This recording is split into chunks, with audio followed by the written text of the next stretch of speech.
is Stefanie Maegan. You're listening to Broke Girl Therapy. Because therapy is too expensive. You're listening to Broke Girl Therapy. Broke Girl Therapy. Hello. Testing. Okay, we'll test you first. Nikki, you talk. I was gonna Just start rap. Just start singing. No! This is your chance. Palms are sweaty. Choose me. Knees weak. Yes. Okay. Arms are heavy. Does no one know this song? No, it's your turn. It's your turn. We should do like ASMR. Mom you know, spaghetti. I have been chosen. Oh, I'm so Well, you're I'm three, right? pissed. What is it? He's nervous, but on the surface. Shit. What he are looks lyrics? calm and ready. Yeah. He looks calm and ready. Yep. To drop bombs, but he keeps on forgetting. You have to do it with like the swag, though. I don't have swag. You have to pretend. You chose the song. Well, it's just wrong. because You would've chosen after that the with Super White Claw. Bowl, I've had it on repeat. What he wrote. Yeah, I was an emo Crack kid house in high left. school, so very different. We could do Standby. I was like an R&B, like, you should let me love you. And like, just Let doing me it, be. like hoping my crush would do this to me in the hallway. All right, here we go. I'd be like the emo kid crying on the corner, like he doesn't. All right, so Danica, I'm going to I mean, start I was- this song. Oh, no. I'm going to need you to pick up. I don't want to pick it up. Okay. I don't know what it is, but I don't want All right, it. let me just. Okay. Sorry. you just- Oh, yeah. All right, let me just start it. Okay. I can't take myself Okay. seriously. My hands are searching for you. What song is that? My arms are outstretched for you. You don't know You this have to song? like sing it. Yeah. Is that... Wait. Is that Flyleaf? Yes. I'm impressed with myself. On my fingertips. I'm terrible I singer. am so impressed that I got It looks like you're about to cry. Like, Can we not sing? Is it Fully Alive? No. No. What's it called? I know don't like even two know songs that by song. them. I can feel you all All around me. Yeah. feel you all around me. it's like you really got to get into All it. my friends were like Thank super into like emo music and like the punk rock, like Blink 182, and I was like, "Where's Usher?" I was way into the Holding emo on in the emo music. Yeah. Oh, you know, like when that concert that came out? Oh yeah, the Oh. yeah. Wait, okay, wait. Who? I'm like, "What?" Is it going to be Firefest 2022? Right. Really, possibly, so- but I will be in Vegas, so it will be okay. So, So does anybody do you recognize Crown the Empire? Cami is tipsy. I could tell. Okay, Crown the Empire was a band. Is a band that's actually like Pretty popular by now. Band. They're actually pretty popular now. I dated the lead singer in high Ooh, school. I will be looking them up does he have a good Right? dick? We didn't get that far. I was still a virgin when we dated. It was Didn't, a like very touch it. no, you didn't touch it. Kimi was kind of a prude. It was You were a prude. What did you lose your virginity? 18. I lost mine at 16. I lost mine at like 16. No, 15 or 16. something Same. Like I can't remember. Somewhere around that. that age. Yeah, Yeah. like My sister the and I had a cusp. pact that we had to wait till we were 16. Really? Oh, You had a wow. pact? Yeah. I love that. I don't we think I wanted got to like my make good period choices. until Right. I was No, I So wanted. I was like the end of 16. She was like after her birthday. like birthday. She's like, I'm 16. We're Right, fucking too. now. I was like, well, look, technically you held to the pact, so we're good. Okay, Right. but please actually edit out me singing because it was I'm gonna keep that legitimately in. terrible. I'm sorry for anyone that had to listen to me singing. Are we recording? Yeah, I just start. Oh. I don't really have like. Here's the thing. I don't really like structure anything. I just like talk, and then it just goes from there. And I'm like, wow, people subscribe to that. Because Cami always does the welcome I will be back looking double down at team this little fam," baby. and I I, could never always do it. do like my normal welcome back double team fam. You know, it's like you probably hear it. I do. I always hear like the prep before the thing, like how with the last up. So you What didn't was her hear name? Kimi and I singing that one I never song heard by you guys. You didn't Lil guys. Wayne? She didn't- Will? I only recorded the panel one, and I recorded. I'm sorry, I didn't record. I edited the panel one, and I edited the one where you were with David, the girl who was also in yeah. Jess, Openly, Jess, yes. Y'all didn't sing, but you practiced your intro before. I was like, love that. Oh yeah, I had to write that shit down. I was Yeah. like, I was like, wait, let me try to remember that. And then I was like, you know what? I'm gonna write it down. So I finally did, and then I was, then I You did recited a good it. job. You right? killed it. And then You she was killed like, it. oh yeah, that's perfect. And I was like, thank the Lord. Well, all I'm saying is like most of the episodes we sing something in the beginning. Okay, let's. But sing we edit that something. out because Why? because I'm a terrible singer. Did you not just hear me try that? It's fine. It You was don't have really to be bad. good. It was really Danica bad. didn't know what was going on. I'll roll with it. Wait, what's a good song? Hold on. Because here's the thing, Broco Therapy is also like a karaoke show. Like we always sing something on this show, so it's kind of like it's what on is brand. more therapeutic than music? Exactly. Okay, what's a song we all know? Tell me why Yeah. Nothing but a heartache. Tell me why ain't nothing but a mistake.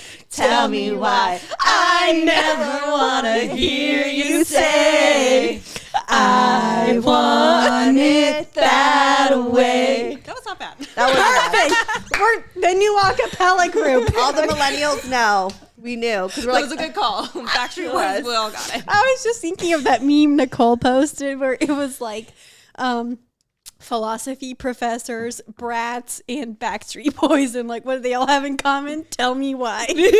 It's a kink meme if you don't get it. Oh, okay. I was about to say I don't get it, but I'm gonna laugh.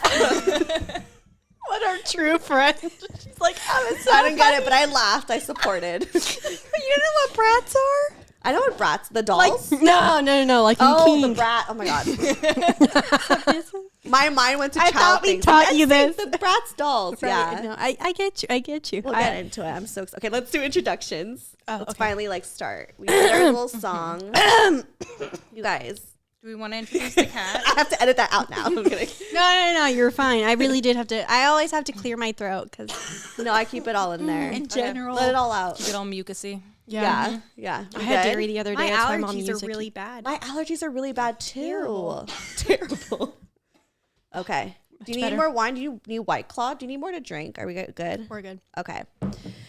Well, hello, you guys. It is me, Stefanie Maegan, your host of Broco Therapy. And guess what? We got a whole crowd of some badass motherfucking bitches on the pod. We got the twins again, Cami and Niki. And we have...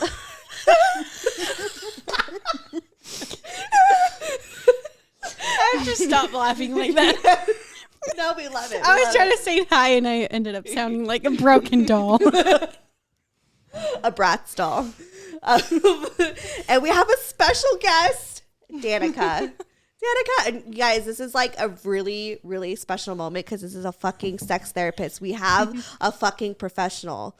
An talking actual about- therapist Yeah, on Bro Girl Therapy. exactly.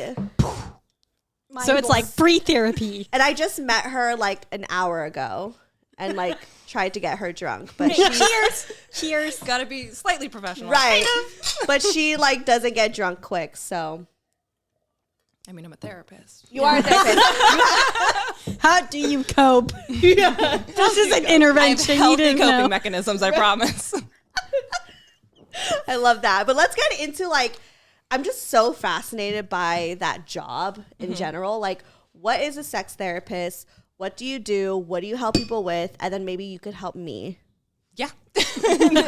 Free therapy. Right, exactly. Because it's too expensive. It really is. Yes. I mean, I do general therapy, and I think there's a lot of overlap in sex therapy and general therapy because you Right. can't just treat sex as something separate from every other part of your life. But specifically in the sex therapy world, basically, I just help people have really amazing sex lives. Very often when people are coming to therapy, something is not gone Traumatic. great, something's wrong. Right. It can be really common stuff. It can be dysfunctions, but really it's about unlearning a lot of the harmful narratives about sex, Right. relearning some healthy ones, and creating your own sexual experience that isn't necessarily defined by the rules that you've been taught. Oh, I love that. Because I feel like I needed you in 2017.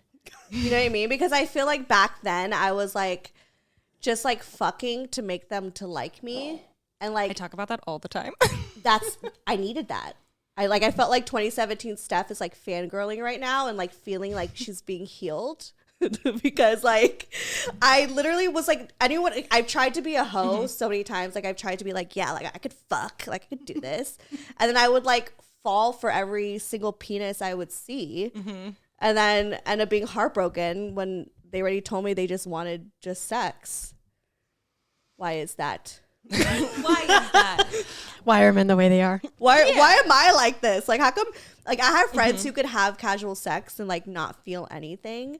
But I'll have, like, I've had some sex where I didn't feel anything, but it was just, like, a one-night stand. Personality was whack. He just, like, was hot. You know what I mean? But as far as, like, the friends with benefits, it just, like, never worked for me because I just would fall in love. So this is kind of what I talk about. And very often this is happening when people aren't having sex anymore. But it's the same evaluation that I encourage people to do, which is think back to the moments in your life and why were you fucking? Why did you want to have sex? We have this idea that sex is motivated by being horny, which it's one thing, of course, like we feel things in our body. Right. But so much of part of what our libido is psychological. Like we have in those moments in 2017, like you had a goal.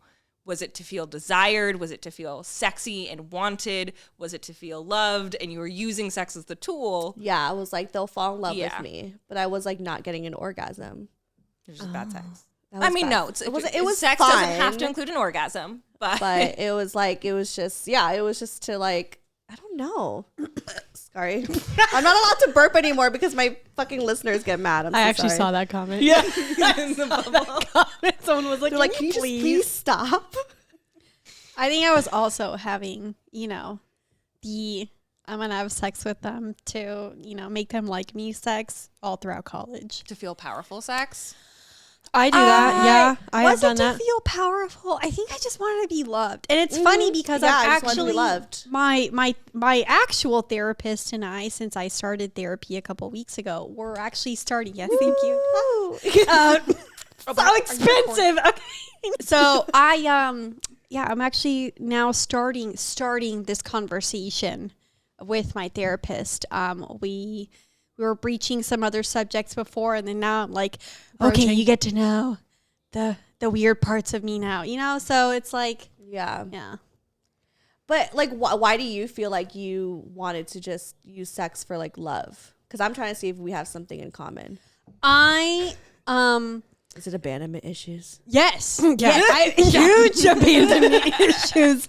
Yes. I will say when I was younger, I had this idea that I had to please everybody around me, and especially my parents.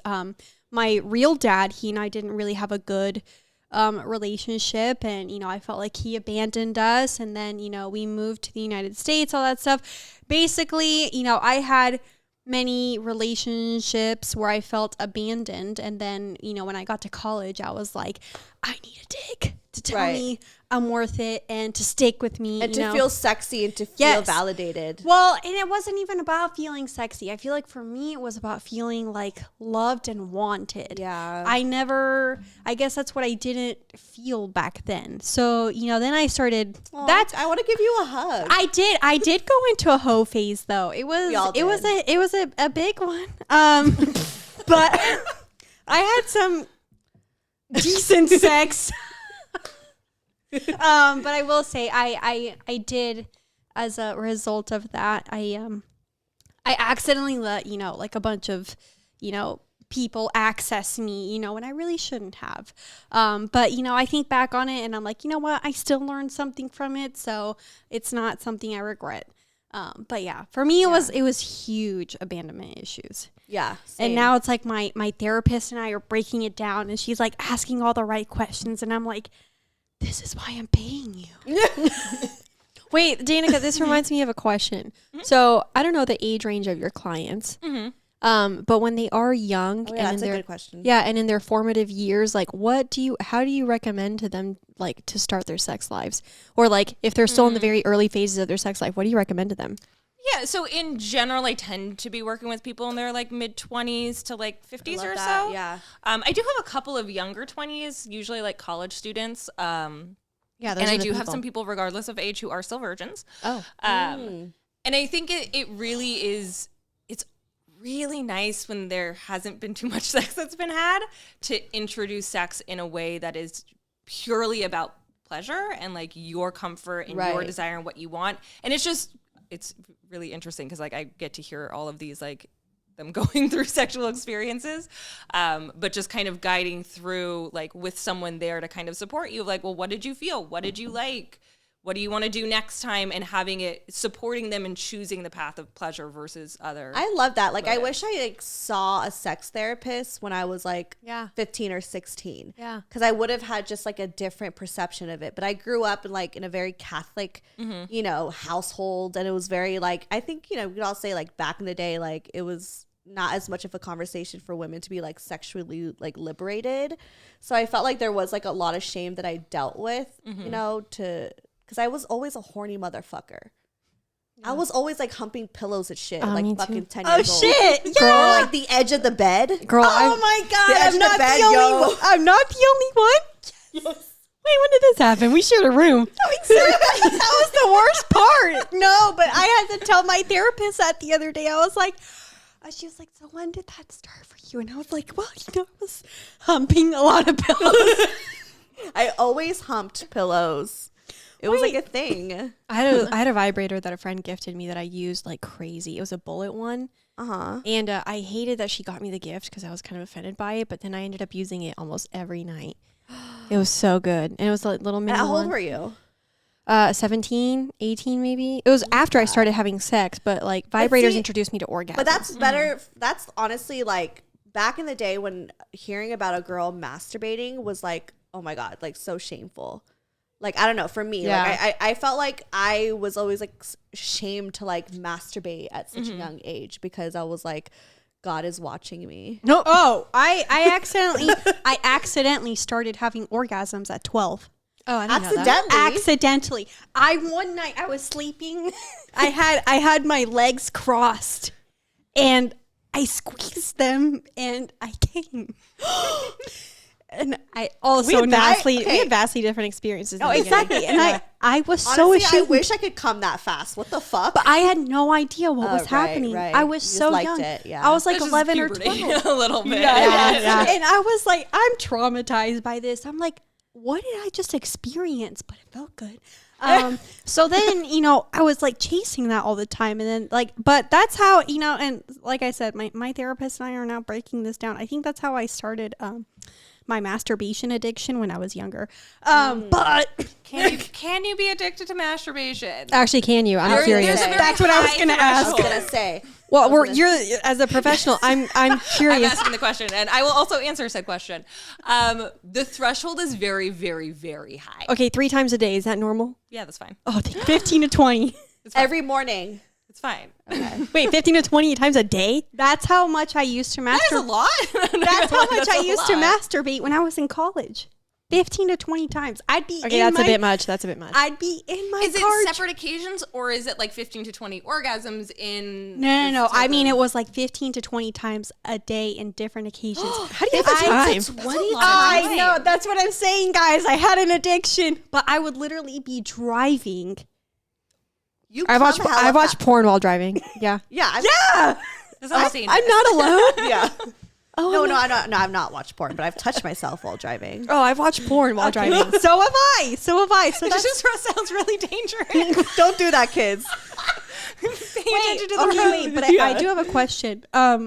Shit, what was my question? The I will White say Claw the got to her. threshold for like addiction though would be if it's harming yourself, causing distress, or in inappropriate locations a little bit, where you might get like in trouble for it. No, it was always in my bedroom. Okay. Now once or twice, yeah, I would like do it in the car while I'm driving, which is terrible. But you're That's it's fine. private. Yeah. Yeah, but it was mostly private.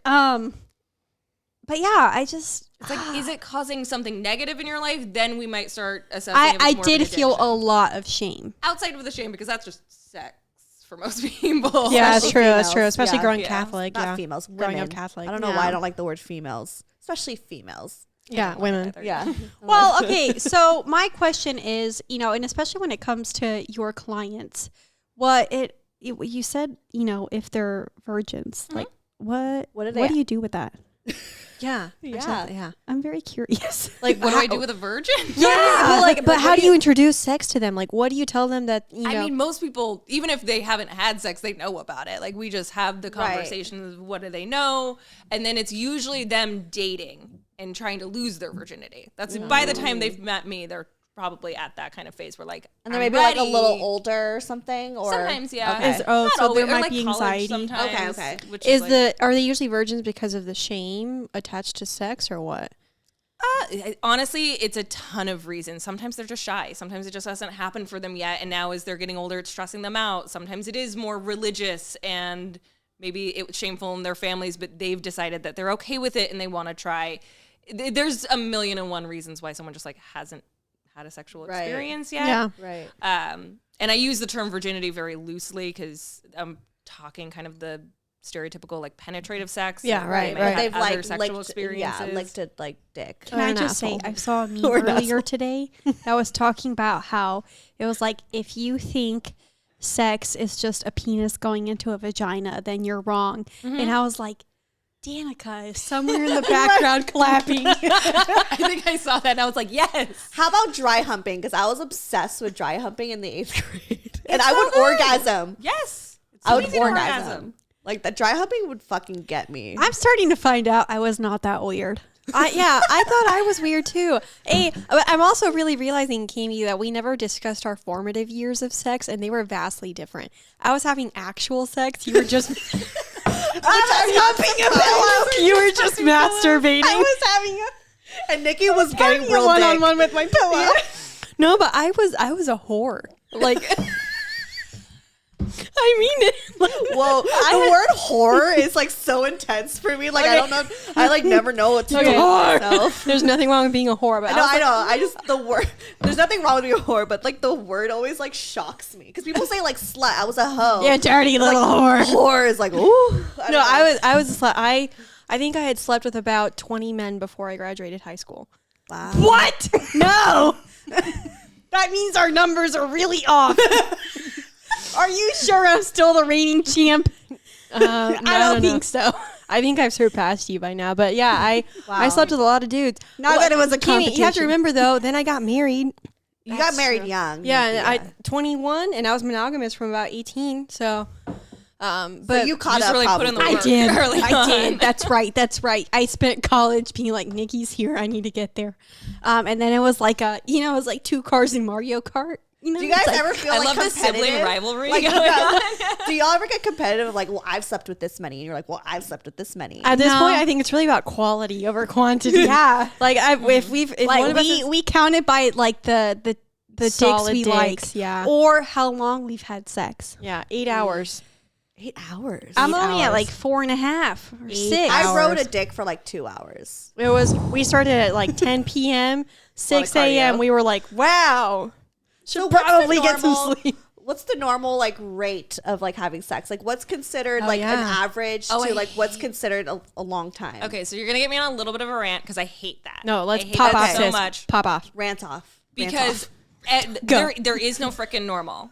Everyone is doing their own thing in their own way at their own time. The amount of sex changes. Normal doesn't exist, but everyone is comparing themselves to this freaking fictitious couple who has sex like once a week, sometimes 3 times a week, and it follows the same freaking script, and it's so boring. Right.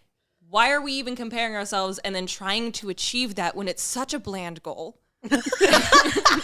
That's what we're going for. Yeah, and then we yeah. feel bad when we're not meeting that. Yeah. I don't ever feel bad. I'm like, whatever. I got dick. Good. Like, I'm just like celebrating the fact that I got It's dick. Thursday. I've had sex 4 days out of the week. I love that for you. Thank you.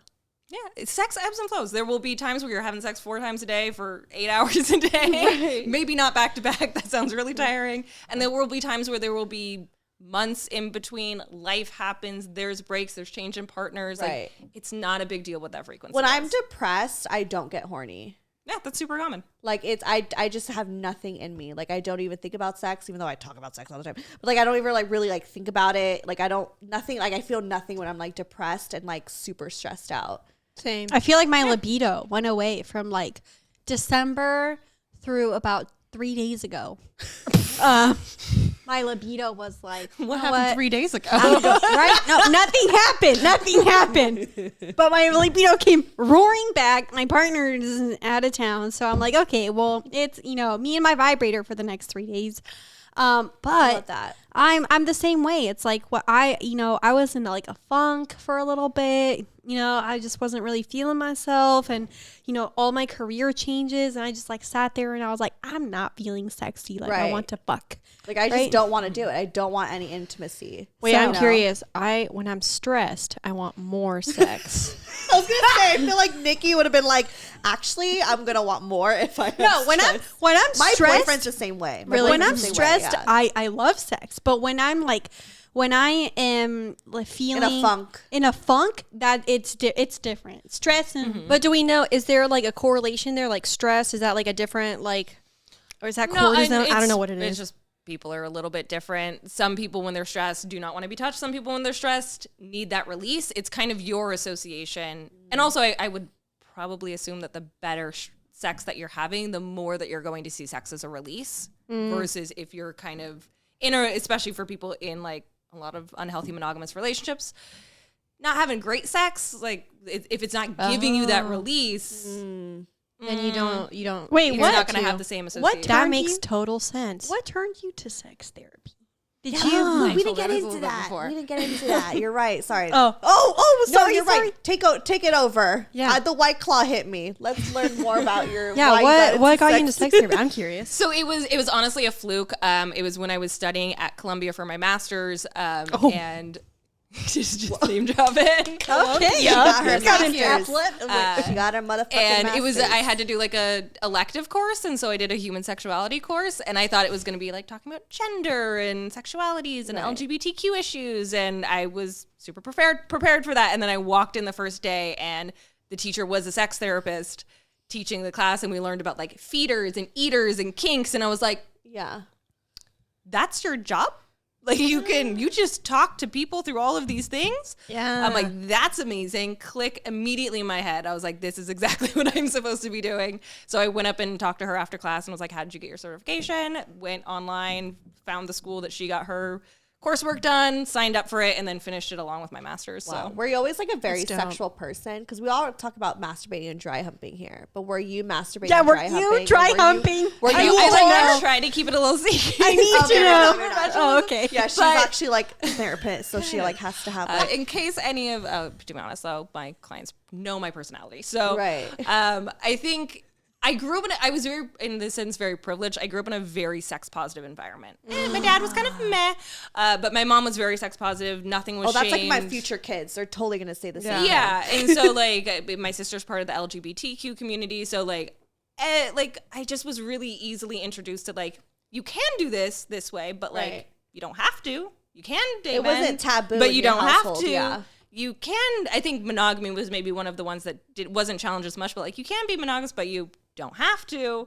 And so there's just like all of these other doors that were opened. And so, and I did have a friend from actually Dana, that's how we met, who is like, we had a tradition of like gifting sexual gifts to one another. And like I got her penis-shaped cupcake molds because she likes to bake, and she makes penis cookies. She makes like the little Karma Sutra gingerbread cookies every year. I got her those cookie cutters. I saw those. I want her to be my friend.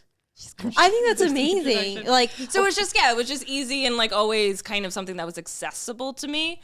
And so talking about it was easy. It made sense, and honestly sounded like I knew I wanted to go into therapy. I knew I wanted to do clinical work, and then that was like, but it could be fun. Yeah, make it fun. I think if I have children, by the time they hit like 12 or 13, I'm gonna be like, you're gonna start seeing Danica. We're gonna send you to Aunt Danica. Aunt Danica. You can also just have these conversations with your kids. Right. I wish my parents talked to me about sex. Because till this day, they probably think I'm a virgin. I mean, they probably don't think I'm a virgin, but like I've never just like confirmed to them I've even kissed a man, you know? And so I feel like when I have kids, like I definitely don't want to do that. Like I want to have this open conversation. I want to talk to them about it. And I would send them to you. So right, you could also just have these conversations with your kids. Danica's like I'm writing the handbook here. You just talk to them early about bodily autonomy, about consent, those pieces, and then add in around puberty whenever they start to be sexual, like the other stuff. But it doesn't. I will say when I became, and I'm going to throw my mom under the bus a little bit here, when I actually became a sex therapist, my mom shared a lot with me about Ooh. She's like, okay, free therapy. Let's talk about it. Well, because my mom went through a divorce and then was dating. And so I'm hearing her dating stories and her sex life stories. And I was like, this is very different. Right. You're like, I don't think I could quite put on my therapy hat right now. This actually makes me very curious. And not that your mom's like old or anything, but like She's for 60, your 61. Okay, yeah. So for your older clients, like what does sex look like for them? Because I want to be as slutty as I am now. I want to be a fucking whore at 50. Am I going to stay this wet at 50? I want to be like, 55 with dating like a 28-year-old man. What? Right? Right. Oh, wow. Okay. Like a Greek god with a nice dick. You know what? Manifest it. Manifest it. Now, Look at me. but Danica, like, what? So for your older like clients, like, I guess when I'm asking that because like for a lot of us, we don't necessarily think into the future, but sometimes we do. In the sense, like, in terms of like our 50s and 60s, Right. Like guys have to take Viagra. How yeah, about exactly. us? So like, what does that look like for them? So, to be clear, like I see people when they're having problems. Like, Right, that's true. My demographic's not when things are going great. We do get there. Okay, but what goes wrong? What should we fix now? Right. It's all the classic stuff that like we don't want to fuck anymore. Like that's been dead for years. And that's a very complicated reason of why like that happens, but it doesn't have to. Like you can maintain connection to your sexuality at any age. You might need some more assistance with lubrication, especially if you're postmenopausal. Honestly, I'm not as wet as I was in my 20s. I'm gonna admit that I was a wet ass bitch. I was WAP before WAP was a thing. I got some good lube. I'm a WAP right recommendations now. for I you. have some good lube, but now I have good lube. Like now I feel Yeah. like I have to lube it, but I'm like whatever, and it's fine, fixed in 2 seconds with the lube. But like I used to be wet as fuck. Why? Do I need to drink more water? Hydration probably helps. Okay. But honestly, like it's just physiological use of Yeah, lube. 'cause I It's had- the easiest solution. I had someone tell me like, girl, once I hit 30, that shit like just dried up. And like once I hit 30 for me, like literally I was like, why am I not just wet all the time? Like I used to just be wet all I'm like, wet all the time right now. Okay, Right. Curious. Like I would always be wet, but I'm like not as wet as much. Yeah. I'm, You like, just have your pissed. solutions. Also, there is a little bit of a spike around death. Uh-huh. So What? What? it's very common for libidos to spike around existential crisis. Oh, great. Oh, so you just need an had those existential all the crisis. which very often happens in old age. And so a lot of times like elderly people in their 80s really want to fuck. That makes sense. I heard that at like what do they call old folks homes? Lot That they of get really STDs. horny. Yeah, they get really horny. Yeah. Do you get really horny when you're 80 and shit? I still want to When be you're fucking. older. I mean, because you're still a sexual being and you still have those psychological motives Right. for sex. And so I'll death never anxiety is a forget. big one. So Because like what is the opposite of death but fertility and life and pleasure? So wow, I never so when I used to be an events manager at a ritzy hotel in Kansas, so I a lot of my employees were these older women who were bartenders for their life because they made bank doing it. But anyways, one of my favorite moments was one time we were hosting an event full of older people. Right. And I went up to, these ladies and I was like, okay, so, you're probably like your 60s. What's your sex life like?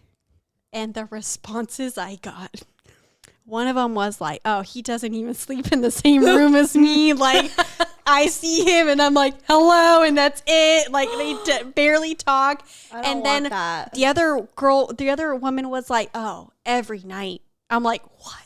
She's like, yeah, we're just going at it. I like him. He likes me. We're just going at it. And I'm like, okay. And then the next one, it's like, it like kept flipping on and off. It's like, So everyone's different, no matter right? what. You're right. No, but some of them were just like so excited. They're like, oh yeah, we're still just going strong. And then the other ones were like, we have separate bedrooms now, but we're good. Wait, I have a question. That brought up a question. When you said that they lose their libidos, is it because of a lack of variety due to monogamy? I would. It definitely can be. It definitely can be a lack of variety because again, a lot of people follow that like sex script, which is like we kiss, we maybe have a minute of foreplay, and then it's like P and V, and then it's over. Yeah. Which that's not going to be super arousing for anyone for a very long time. The P to V pipeline. Yeah. Yeah, the B2B pipeline. But I think it's also more of the dynamics of the relationship that tend to kill libido. So a lot of weaponized incompetence, gonna melt your libido. Terrible. Stopping like the actual caretaking and the love and the romance and the trying. Like when you get too comfortable and you just like don't care anymore, deprioritizing the relationship a lot because you trust that it's gonna be there. And then you Taking it for granted. So yeah. what would you say to like Yeah. what's your advice on like how to spice it up if it gets like too comfortable and you're just like like what do you like tell your Besides Step number non-monogamy? one- yeah, Yeah. Step number one is go back to what you did when you were first dating. Like very often you've just stopped doing those things. And so if you I think would back have a lot of of like phone sex before. more phone sex, more flirting, more pictures, planned dates that you got dressed up and shaved your legs for, like, and that. put on a nice outfit and put on deodorant, like, and then you went somewhere and then you kind of knew like this might lead to something, and then you came back to one of their places, go to a hotel, mix up the environment, like, Right. there's tons of things that you can do to kind of find that energy again. Then when you found it, introduce in some novelty. Then talk about fantasies that you haven't done or things you'd like to try, but at least like revive the original spark first. Right. Before just trying to dive into like some sort of kink just to do it. I want to be bit over the walker. Looking Which, at a, speaking of elderly sex, you do want more props. I want to be looking at a picture of myself naked when I was this age and just like Take your nudes now. Yes, take your nudes now. You will want Right. to remember that. I have a whole folder of my nudes and I look at them all the time. I love share them that. willingly Edit too. them well. Don't I leave haven't your body, done it in but a nice while. I did lose 17 pounds since September, so I will take some nudes Yeah. now. So it's very empowering. I told you my Or just like some sexy lingerie, Yeah. just to feel yourself. You just know? do a whole boudoir shoot. I used to Yeah. do that just like for myself before, and Boudoir. I just haven't done it. I don't know why. I took some naked pics last night when I was in the bath. I was like, I'm really feeling myself. Yes. And I haven't felt myself in a while. So, I like, turned, got the good angles and all that good stuff. But I was Cammy's like, feeling the wine right? and the White Claw mixed together. this is why I told you not to give me alcohol. I'm going to be driving I love home. it though. I love it. feel like I'm driving. But You could stay as long as you want. but yeah, no, I really like when I envision my sex life when I'm like in my 60s. Yeah, I want to be That's what I'm saying though. Like, looking at my nudes. because I remember I was on Reddit and this couple, I'm on the swingers Reddit, and this couple, they were 32, 33. They're like, we just had sex with a couple that's in their 60s. They're like, don't discount it. They were like, it was the best sex of our lives. And I was Because like, their experience. yeah. And I'm like, I want to be having dope sex at 60, but like, foursomes. yeah, but like, 60, honestly, definitely can. 60-year-olds nowadays are like fine as like they It's the new 40. right. It really is. It's the new 40. 60 is a new 40, guys. Are we just saying that because we are all getting older? know. We're like, We're almost change there. the goalposts. I we're still not- feel, we're I not that feel like old. I'm like 23 again. Yeah, I feel I young. still feel like I'm 25 even though I'm 31. Oh, I was rounding up at 25. I was like, I'm 30. You have like an old soul though. Like something Yeah, you do how a little old are bit. you? Don't mind me 30. asking. 30? Okay, so I feel like you have when I an old hit that, I was soul. like, finally. Like, Yeah. I don't have to lie anymore. You're like I am of age. You mentioned when we were talking about Cami mentioned the walker. You said tools. Now, do you recommend toys to people that are like when you said clients that are like newer to sex or virgins or whatever? Like, what kind of relationship do you encourage with toys? Because Immediately. I feel like I'm always working on that. Like, and I have 4 vibrators. And I'm just, I don't know, like I get like an attachment to them almost, like we become besties. Oh yeah, you like end up loving the vibrators that like Yeah, that really do it for you. Yeah, Which so like mine fucking broke. I've had 2 that My broke. favorite one. I've had 2 that broke. What toys do you recommend the most to people? I'm curious. For men especially, I'm curious. So my recommendation with toys, because everyone is so different, is like I don't have like a stockpile of this is what works. It's go to a freaking sex shop and look at them and touch them and talk to the staff there. Because everyone kind of likes things differently, so it's kind of hard to. I can Yeah, imagine. in to just be general, like, I recommend use frickin' lube, use appropriate lube for toys or whatever kind of thing you're doing. In general, stay away from flavored things. yeah, okay. yeah. Or at least I- ask the staff like which one Right. is even tolerable. Right. And like usually in terms of like vibrators, most people prefer the type that is that really smooth silicone versus that really plasticky kind. Right, 'cause right, It tends to yeah. get kind of sticky and not as fun. But other than that, like just go and touch around and feel around. Because also so many toys are not like stimulating sex toys. They're like the scratchy claws that you like, or impact play, or pillows to kind of change the arch of things and the geometry of sex. And so like just go, and I always encourage it to be like a fun date, especially if it's a couple, like go to the sex shop together. And like, to be honest, sometimes most sex shops are kind of grimy and skeezy feeling, but like go in with the intention of having fun. There's like, if you see a giant dildo that's 3 feet tall, you can laugh. Like it's okay to like approach sex with a little bit of lightness and humor. I always wonder about those. I really do think that they should make more like upscale looking and feeling sex shops. Something like bougie and cute and like the Sex Museum in New York. The Museum of Sex. I was like, don't give away the business ideas. Oh yeah. We should edit that out. No, but like, because have you ever been into Honey Burdette? So Honey Burdette sells really expensive lingerie. The way their bras have my boobs look. I know, and trust me, girl, I'm always getting Shein $9 lingerie sets. I love Thistle and Spire. They're a brand they're I love. nice. They're nice. Yeah, Fenty. I like their stuff too. Fenty's nice. Honey Burdette is definitely at a higher price point than those two, but it is good quality. But they do also have toys, and so I like that when you go in, it's like really like it's all black and gold, and it's super bougie, and they have all their Rose lingerie, gold. and then they have their wall of toys, and I'm like, this is what buying toys should look like, not the disgusting, grimy, like right cheesy pictures on top of a or with lingerie that like you pick up and it falls apart. Yeah, I hate exactly. the lingerie section. Yeah, I agree. I bought Nikki a riding crop for Christmas.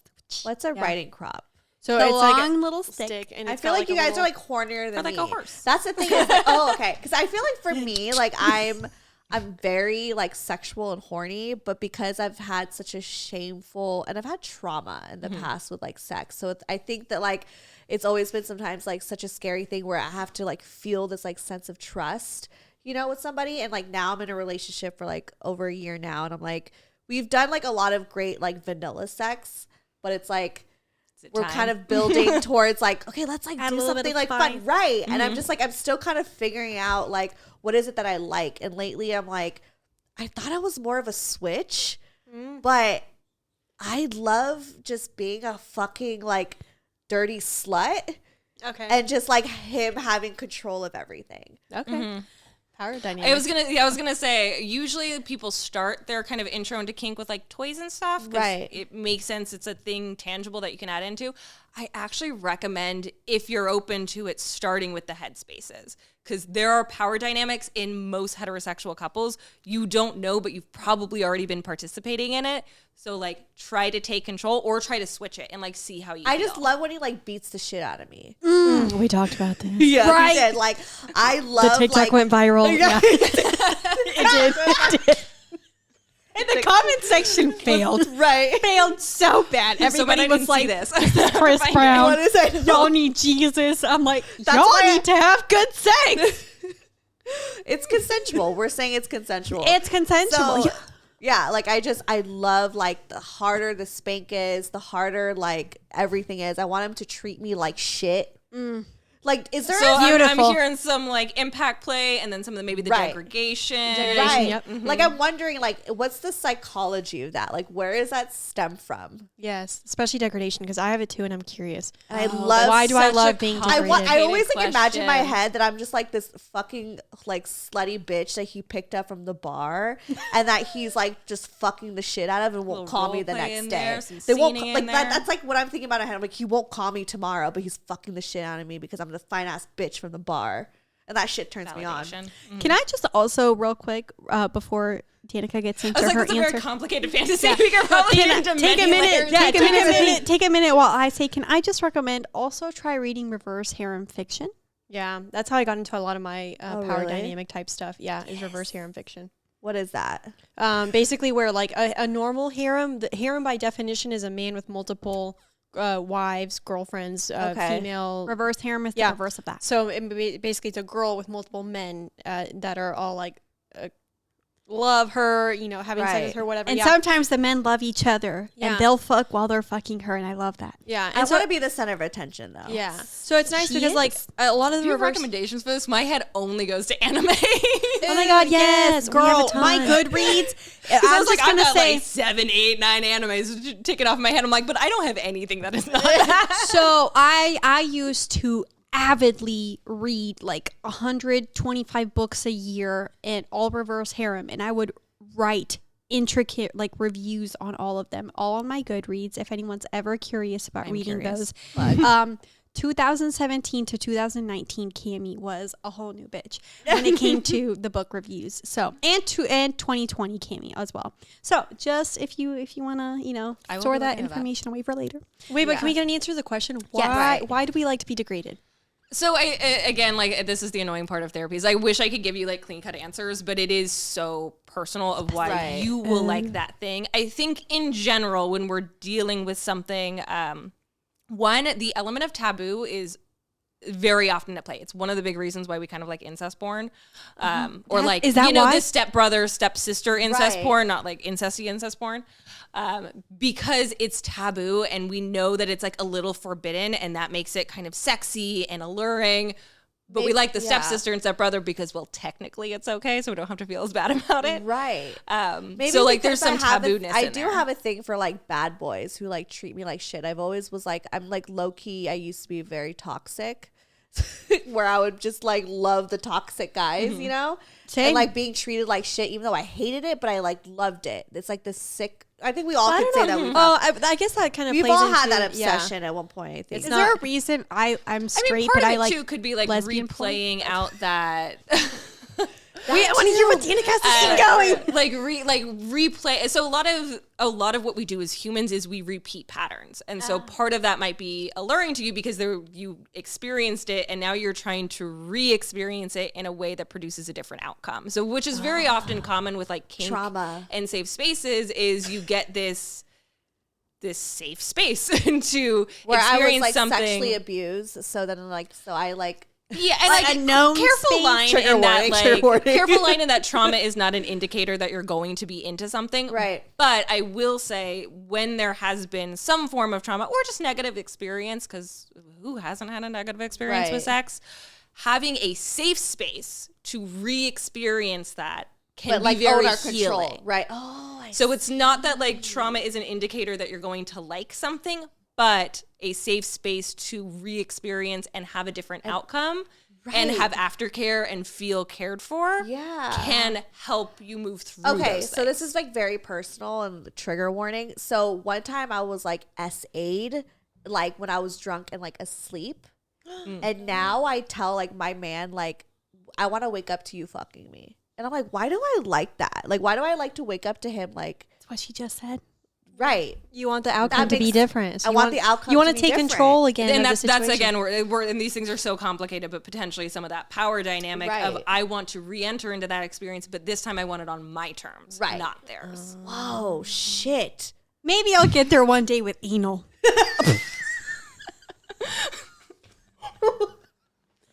Kimi had some trauma around anal. No, I do. I have a lot of trauma when it comes to anal, okay? Both times that I the first time I tried it, it was beautiful. It was really nice. I loved it. The second time I got a mouth to my hand when I said no and just kept going. Oh no. Right? Yeah. And then the third time that I tried it was another beautiful experience, and then I got chlamydia right after. So oh my God. And we talked about this before. So, after that I was like, anal's not for me. I've had wonderful anal experiences. I've never had anal. Well, I've attempted anal. And I don't know. Fuck that guy. Like I was like celibate, and I was like, well, can I just put up your ass? I was like, okay. And then it hurt. So That's actually my second sexual experience.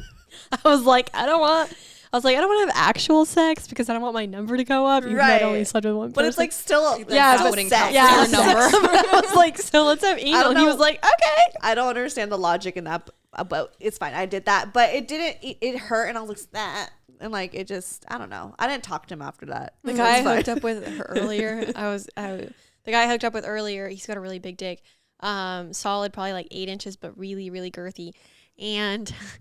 Great description. Keep going. Apparently, I just hope he knows who he is. he knows. Which I want to get into that, so we'll bookmark He's the penis size on that one. He's always asking. He thinks his penis is small. I'm like, dude, your Guys cock's with fucking big- massive. Yeah. Right. He was like, have you seen porn? I'm like, have you seen average dicks?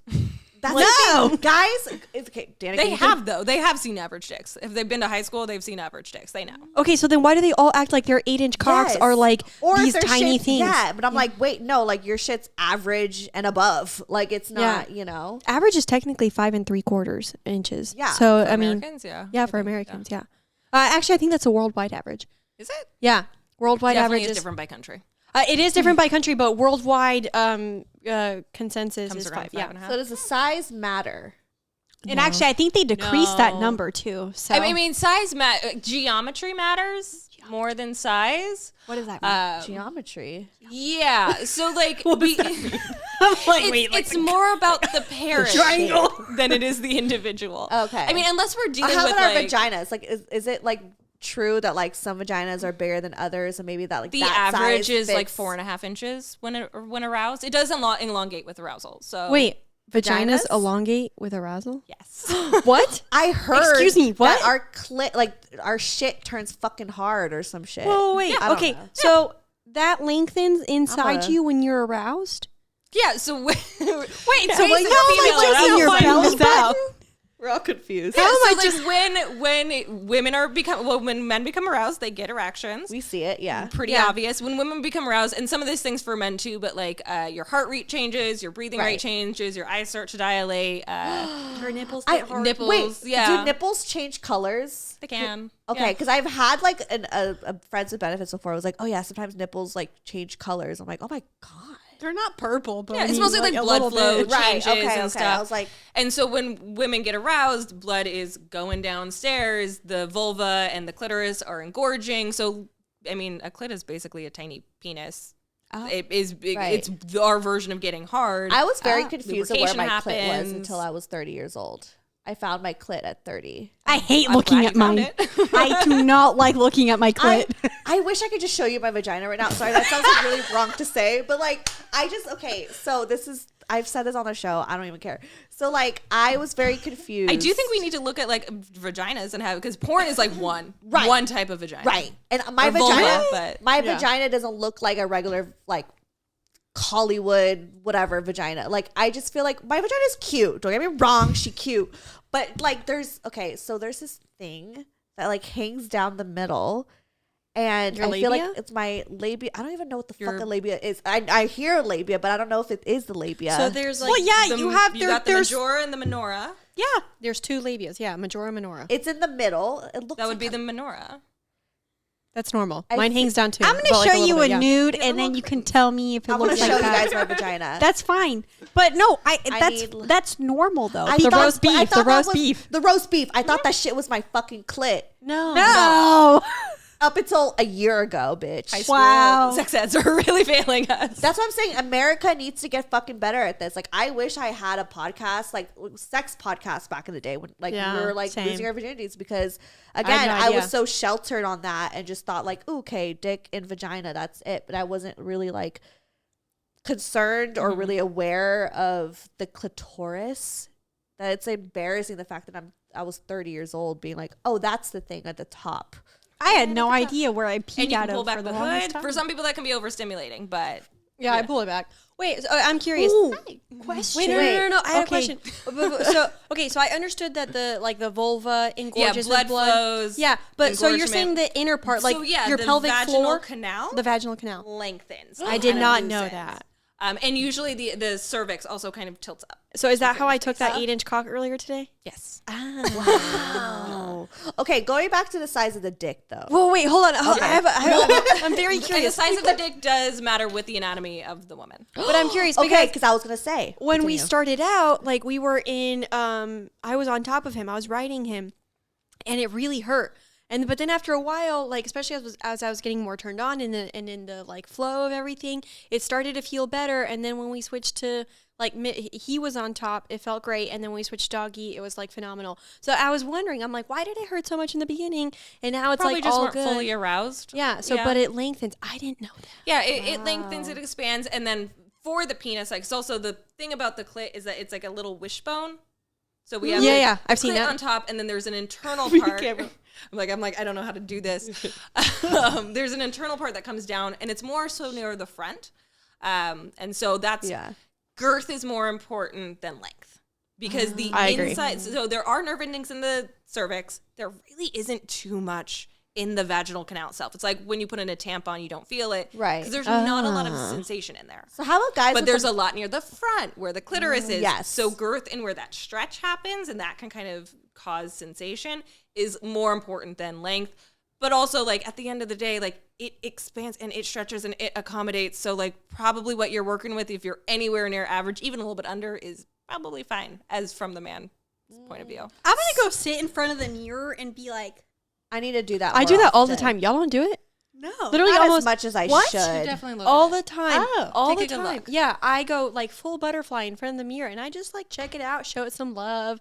You know, I yeah. think my laser removal girl has seen more than I have, Dan. At this Oh point. no, I for sure. I check mine out all the time. I've taken photos of it for sure. I'll like, take photos or videos because I need to like really get in there to see. I love sending guys Snapchats of like when I get super wet and I'm masturbating. Like I love sending guys Snapchat of like my full like Vagina. engorged like wet vagina, and I I always love get that. raving reviews of it. I'm learning Yeah. that I'm a prude. Yeah. I really don't think It's that word okay. applies here, but No, you're not prude. I'm still learning. Here's the thing: is like We're all still learning. We're all Except still maybe learning. Danica. Except Danica. just found it. I just found my clit. I feel like I have to refine mine after hearing this. I'm like, wait, have I been looking at the right thing this whole time? I want to go do a whole examination. Wait, I have a question about micro penises. yes. So Do you have clients that, is that come like? with you? Do you ever have to like? I mean, when we say What? micro penis, Micro is What technically is a micro penis? it's technically under 3.5 inches, right? That's considered a micro penis, or under 3 inches. 3.5 erect, Under 3 erect is a micro penis. that might be the technical. The one that I had that I you experienced, think we're talking like this big? the one that I experienced is about this big. So what do you do with it? Yeah. Did it feel good? Not that it didn't feel bad. I just didn't feel much. But Right. it didn't feel like Well, it just didn't have girth. It didn't have girth. That was the thing. And so I would. This is why sex is more than P and V. Yeah. So, but I will say though, it felt hard to get like felt hard. Pun intended. It was tough to get like a good grip on it for. Honestly, maybe that's why I got really good at hand jobs, because I'm really good at like the top, is because like with him, I almost had to like, I mean, you're just like kind of like this Right. at the bottom. Interesting. But what Just play with inside the me, balls. inside me, Or it the just asshole. felt like it. You kind of felt it right at the opening, kind of But like if that's you it. put like a little bullet Yeah. vibrator at the opening, and then that was it. Yeah, but it wasn't like I still came. Wow. If you can come from dry humping, you can do that. Right. I was Yeah. gonna say it takes me a while to like actually orgasm. Like I wish I was that bitch that was like, because I mean I could come every time I have sex, but like I don't come several times, and it's like it took me a while to get to a point where I could have orgasms. Like there was a point in my life where I just didn't come through sex. A lot of Why? women's experiences. Yeah, very common. Yeah, I think in general, it's important to remember that women, in order to get fully aroused, take 20 to 40 minutes. Oh wow, Yeah, it takes step me it a a long time. and I have to like Yeah. focus. Yeah, Like I can't think about anything else. Yeah. Yeah, be really good sex present. takes friction and it takes fantasy. So you have to Yeah. be in the headspace. If your head is somewhere else, your body is not going to be responding. Like as I'm riding well. my boyfriend's dick, I have to think about another girl riding his dick to like get turned on. I just have Who's this. that, like a little cuckolding? Yeah, I'm that bitch. I don't know. I didn't realize I was like into that until like my relationship. I know, she's front and center. until my relationship now, because I was always like, maybe that's going back to the trauma thing. Like I was always like, well, my last ex before him, like I was a very jealous girlfriend. So with my boyfriend now, like I trust him so much, like I don't even ever get jealous or concerned. But like, so that way now, like I could envision him with another girl, and I'm like, ooh, that's real fucking hot. because you like, have I like safety. You have I have safety. So you have a safety. you have And a safe space. reassurance. Yeah. reassurance. I wish But it's men also knew how much very reassurance often, goes hot a to long see ways. someone Yeah, else it's all- interested yeah. in your right, partner. Yeah. right. I'm like, damn. Because then you're like, I have something that's valuable. Yeah. Or well, that's wanted. yeah, like I want someone else to like enjoy him too. Like I want to like see it. Wait, so do you, and this is just curiosity, do you want to have perhaps a threesome with I do. another girl, but do you want to play with the girl? Yes. But I've never like hooked up with the girl though. Like I'm not like, I definitely want to, and I'm definitely attracted, but I'm also like picky. Like, I don't think I could just like hook up with like I don't know. Like, I feel like I have to have like a sense of comfort. But like, even with guys before my boyfriend, like, it was always really difficult for me. Like, as horny as I was, it was difficult for me to like have this trust. And like, because women is such a new territory for me, it's like I know I want to, because like I be watching some shit and I'm like, why do I like this? But it's just like it's like hard for me to like, I haven't gotten to the point where I could feel like comfortable. And I think it's very intimidating hooking up with women for the first time. Because it's like, that's where my question is. I like lesbian porn, but when it comes to like wanting to hook up with women, it's just like, you got to just do it and get experience. I tried it once at a sex party. But like, what if she's hotter than me? Like, there's like this competition thing. There's a lot of processing. Like, what if her tits? Danica's like, let's break this down a little bit. What if her tits look better than mine, or her body? All like, tits are beautiful. I know, but I'm just like, I think it's like a body insecurity that I did, like, I've always like struggled with, and I think like like I feel like it's different with a guy, because I'm like, whatever, y'all could get horny off of fucking anything, but like with women, it's like, ooh, this is like more vulnerable because we have the same thing. I don't know. Yeah, I mean, I think what we like in our fantasy may not necessarily be like what we like in real life. So if you like lesbian porn, you can try it. If you don't love it, it doesn't have to be the same thing. A lot of people have that with like, especially men, like they watch gay porn and then they go, "Am I gay? Maybe, maybe not. Maybe you're bi. Maybe you just like watching gay porn." It really doesn't have to cross over in that way. But I think what I would hear for you would just be like, maybe a really long vetting process. Like, if you were interested, like, really develop the relationship with the person first. I was like, I have to feel like, who are you? But I also don't want it to be like a friend. You know what I mean? Like, I feel like it would have to be like, so it's kind of like dating, like date the girl. Right. Yeah. And like, I would have to pick her, obviously. And then I would have to like feel like this sense of like comfort. And like, I don't know. Also, it's just like the game of it all too. Is like, I know how to flirt with men, but flirting with women, it's a whole thing. Completely different. Very it's different. a different territories, and I don't know how to do that. Nikki's like, I hate it. I've been dating girls now for well over a year, and I can't say that I've figured out flirting with women. So They're harder to flirt with. Hard. You just got to be direct and hope it works. Yeah, you just gotta be like, I really like your hair and your tits, and just see your. I feel like because women are so like complimentary of one another, that isn't even direct enough. Yeah, exactly. So then you gotta be like, you're like, but I would like maybe want them in my mouth. Yeah, right. Well, and that's why like I remember the other day we were doing like this paint thing with our friend, the Park and Paint, whatever she called it, wine and paint. And I knew she was bi, but I've never really like made a move on her, and I'm definitely very attracted to her. And I just remember she was like talking about her boobs or whatever, and I'm like, "Are you bi?" Just kind of as a way to be like, "Are you into?" Yeah. And she was like, "I am." And then like later I messaged her, and I'm like, "I'd love to have a threesome with you and your boyfriend, but mainly you." Anyway. A twosome with you or threesome with you minus your boyfriend. Like, I just want to hook up with you. That's it. Yeah. So it's very intimidating being with girls. It's so intimidating because I feel like guys are just easier. It's just because we know. It's what we know. But I will say this. The more you do it, the more confidence you gain in it. But you really just have to start. You really just have to get, like, you get super vulnerable, but just like put yourself out there, start talking to girls on Tinder and Bumble, and I don't know if Hinge is bisexual friendly. But I talked to a lot of girls on, I don't know. Is it not? And I think the algorithm doesn't do it well. Yeah, they don't. Yeah. So I mainly found girls on Bumble and Tinder, but actually I did better with girls in person than I did with the dating apps. But the dating apps, I feel like I would have to like do it in person. Like, I'm better. Like, but dating apps is a good way to like understand talking to them in a more sexual environment, or like an environment where you're interested in them sexually, if that makes sense. I just feel like even with men, I do better in person. Yeah. See, like, I want to try a threesome with another woman, but it's like, I have no idea how to approach this. I don't want to go on the dating apps. I just like assume like one day I'm going to go on vacation, and then like me and my man will like be drunk somewhere random, and we'll meet someone and be like, let's go back to the hotel, and then like it just happes. I have a story about that. One time my dude and I we were celebrating his birthday.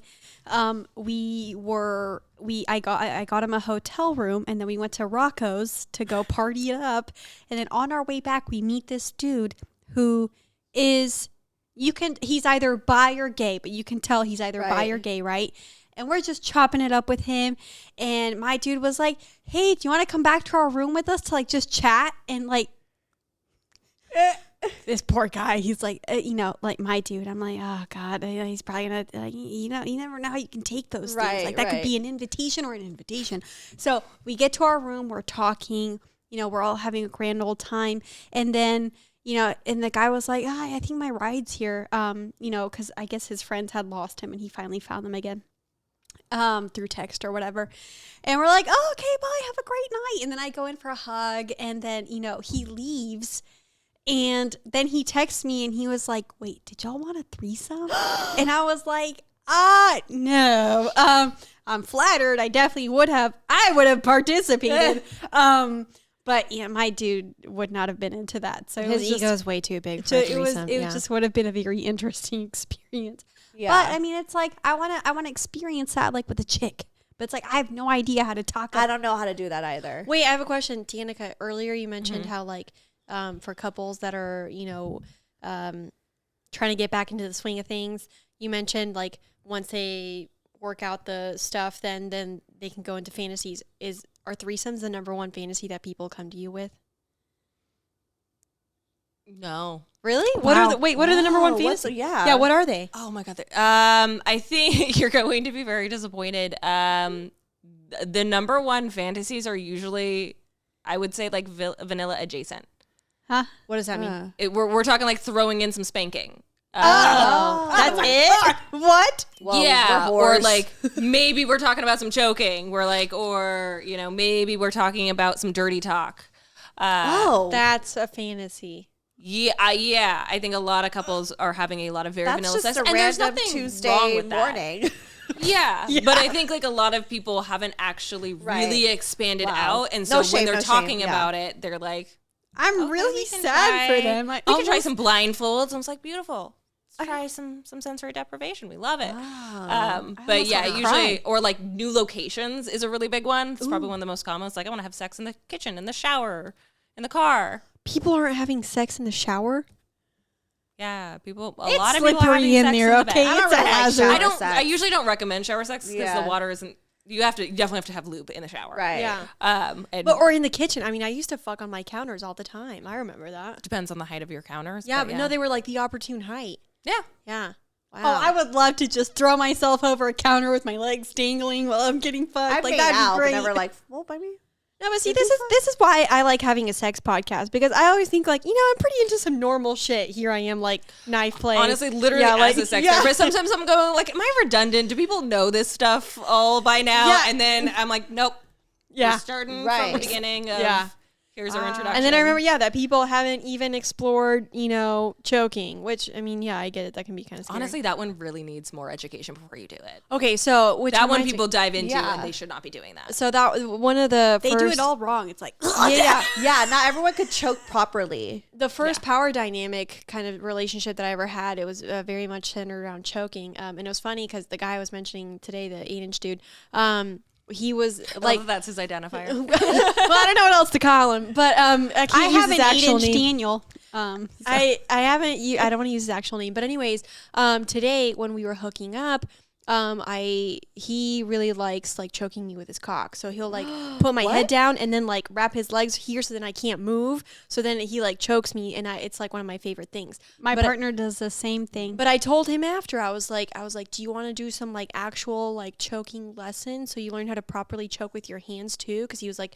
I'm too scared to do it with my hands because I don't know how to. A lot of guys actually are pretty scared of that. Yeah, so I told him they don't want to like hurt. Well, also, if he's doing it with your cock, you should have a nonverbal. We do, yeah. Squeeze the leg, squeeze the leg. We do. But when it came to the hands, I told him, he asked, he was like, next time we hook up, can we have like an actual lesson on like choking with the hands? Can we do the lesson now? Yeah, Can we show got us? the cock choking down, and but now we got to I'm do like the congested. I can't breathe out of my nose. I have like a deviated septum, so I can't be choked by a cock. Okay, I get that's the thing though. His is so thick that it cuts off my airway. So you got to get really good at understanding how long you can handle your breath. Teach me because I can't suck dick for that long. It's all about learning your it's trial by error. But I'll fucking lick the shit out of it, but I'm not gonna like. We'll have some offline discussions a little bit about it. But when it comes to on the Patreon, the bonus feature. I'll say this: whenever I was learning how to deep throat with my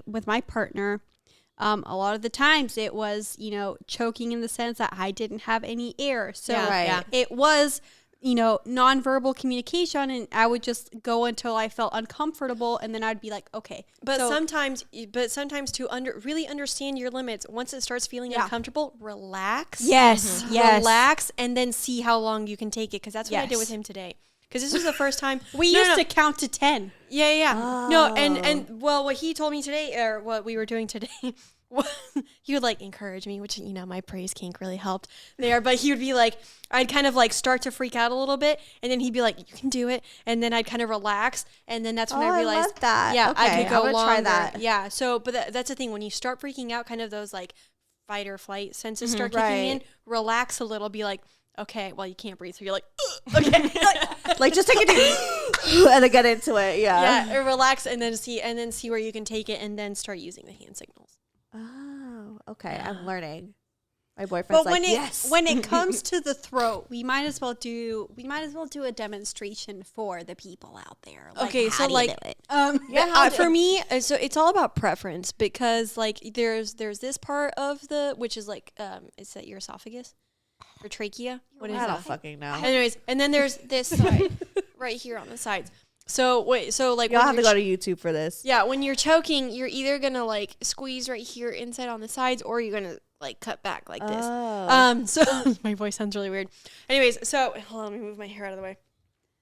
I personally prefer the squeezing because I think it's better. And when you go up, I like when you go a little up. Yeah, go up I with like it. a little up. Yeah, I don't. This They're right like, here.